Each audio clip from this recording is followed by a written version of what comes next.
આ તરફ અમદાવાદમાં પણ કમોસમી વરસાદે ભારે તારાજી સર્જી છે। સાણંદ એપીએમસીમાં મોટી નુકસાની થઈ છે।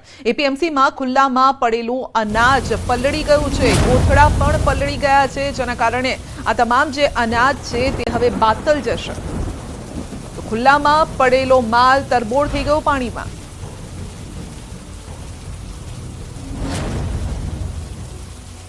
ગઈકાલ મોડી સાંજે પડેલા કમોસમી વરસાદને કારણે જગતના તાત નુકસાન થયું। સાથે જ જે રીતે કહી શકાય કે એપીએમસીઓ છે, એપીએમસીમાં રહેલા ઊભા જે મુખ્ય પાકો હોય છે તે પાકોની અંદર પણ જે જણસીમાં પણ મોટા પ્રકારનું નુકસાન છે તે જોવા મળ્યું છે। ન્યૂઝ 8 પહોંચી છે સાણંદના એપીએમસી માર્કેટની અંદર અને ત્યાં પણ જોવા મળી રહ્યું કે અનેક જે કહી શકાય કે અનાજનો જથ્થો હતો તે મોટા પ્રમાણમાં ભીનો થઈ ગયો છે। તેની ઉપર તેને ક્યાંક વરસાદી છે તે પાણી ફરી વળ્યા છે।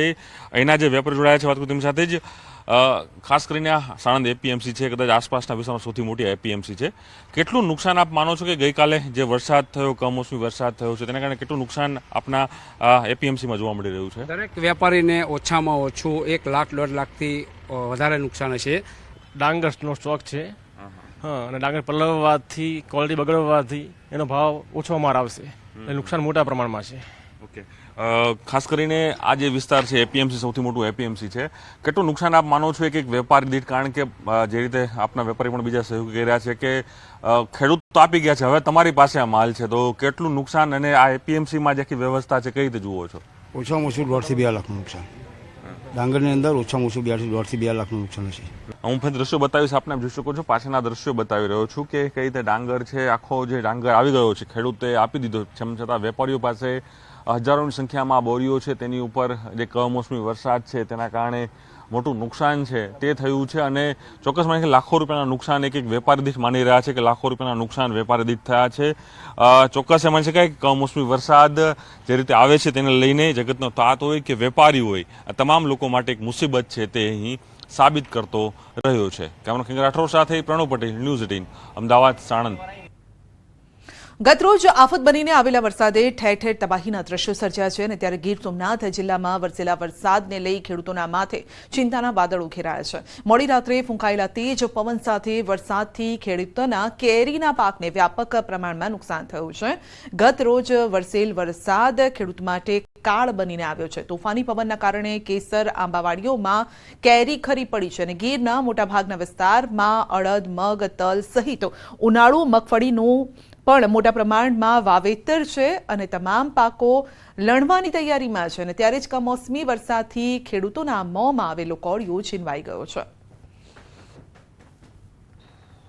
જે પવન અને વરસાદ આવ્યો છે એ ખેડૂત માટે કાળ બનીને આવ્યો કહેવાય, જેથી કરીને આંબા છે, કેળ છે, અમારે ખુદની આંબાની બગીચો, કેળનો બગીચો, એમ માંડવીના પાથરા પડ્યા છે, અડદ મગના પાથરા પડ્યા છે, બધામાં લાગત નુકસાન જોવા મળ્યું છે। નુકસાનીમાં 2 વીઘાના મગ છે, પાથરા પડ્યા, નુકસાન તો ઘણી છે વરસાદની હિસાબે।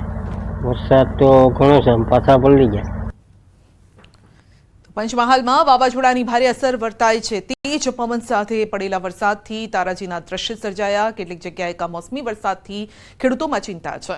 કમોસમી વરસાદના કારણે પંચમહાલ જિલ્લામાં કેરીના પાકને ભારે નુકસાન છે। પંચમહાલના કાલોના વેજલપુર ખાતેના બાગાયત કેન્દ્રમાં આંબાવાડીમાં વાવાઝોડાની ભારે અસર વર્તાય છે અને ભારે પવન ફૂંકાતા આંબાવાડીઓમાં કેરીઓ આંબા પરથી ખરીને નીચે પડી ગઈ છે અને આંબા પરથી કેરીઓ ખરી પડતા કેરીનું વેપાર કરતા વેપારીઓ પણ અને ખેડૂતો ચિંતામાં છે।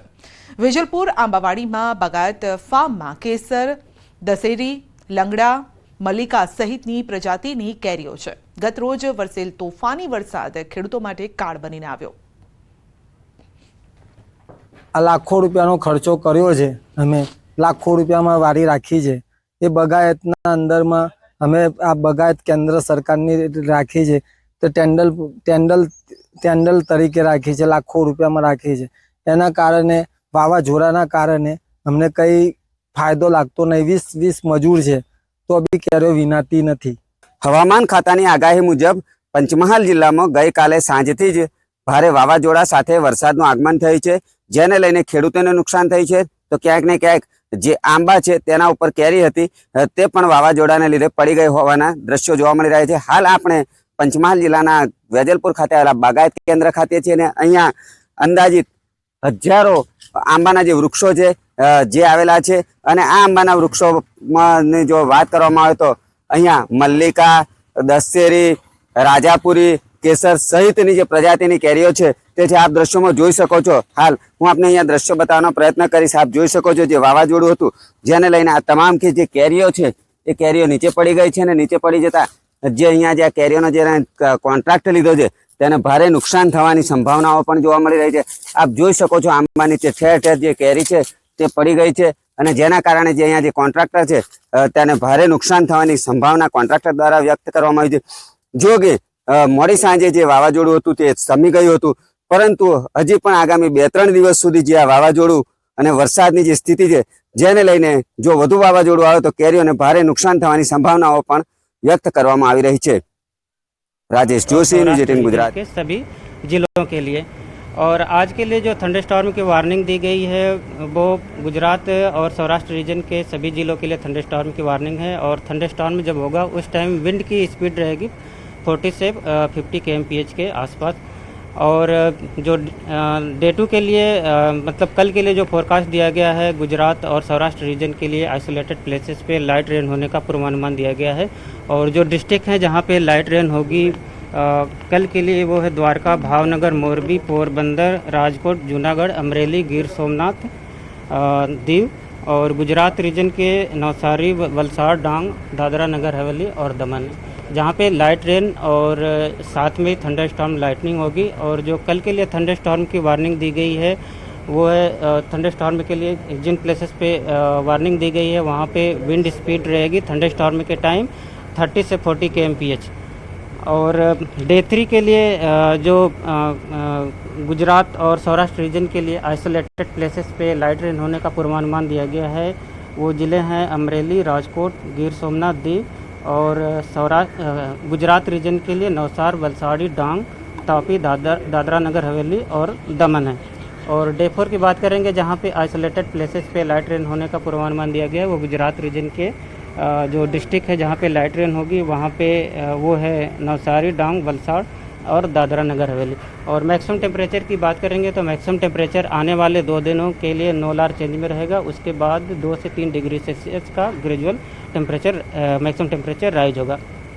और मैक्सिमम टेम्परेचर रियलाइज की बात करेंगे अहमदाबाद और गांधीनगर के लिए तो अहमदाबाद का जो मैक्सिमम टेम्परेचर कल रियलाइज हुआ था वो 42.4 डिग्री सेल्सियस और गांधीनगर का 41.8 degree Celsius maximum temperature realise हुआ था। और पूरे ओवरऑल गुजरात स्टेट की बात करेंगे जहाँ पे मैक्सिमम टेम्परेचर सबसे ज़्यादा रियलाइज हुआ था वो दिशा में 42.8 डिग्री सेल्सियस। सर अहमदाबाद में कैसी सिचुएशन रहेगी? अहमदाबाद में आज जो फोरकास्ट दिया गया है लाइट से मॉडरेट रेन का आइसोलेटेड प्लेसेस में। और जो थंडर स्टॉर्म होगा उसकी स्पीड रहेगी 40 से 50 kmph के बीच में।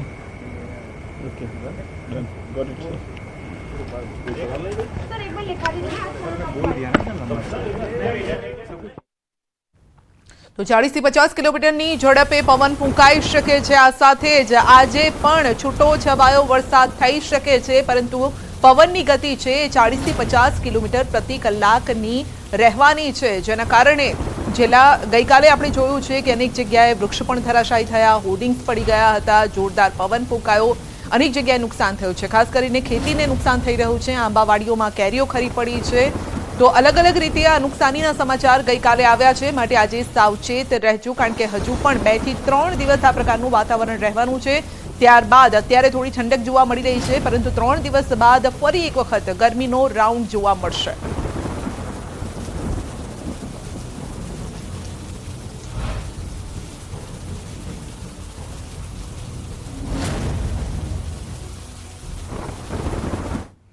રાત દિવસ મહેનત, હજારો રૂપિયાનો ખર્ચ છતાં જગતના તાત અને રાતા પાણીએ રોવાનો વારો આવ્યો છે।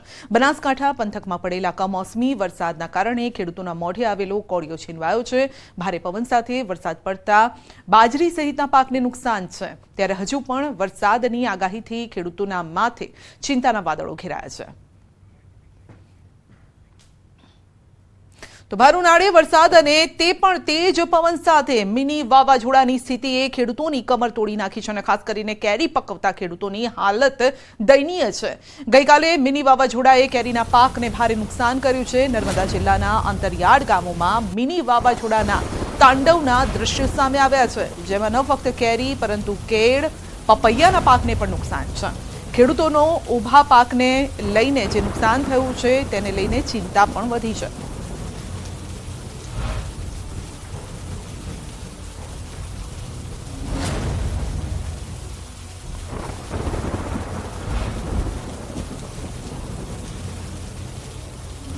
બુલેટિનમાં આગળ વધીશું નાનકડા બ્રેક બાદ.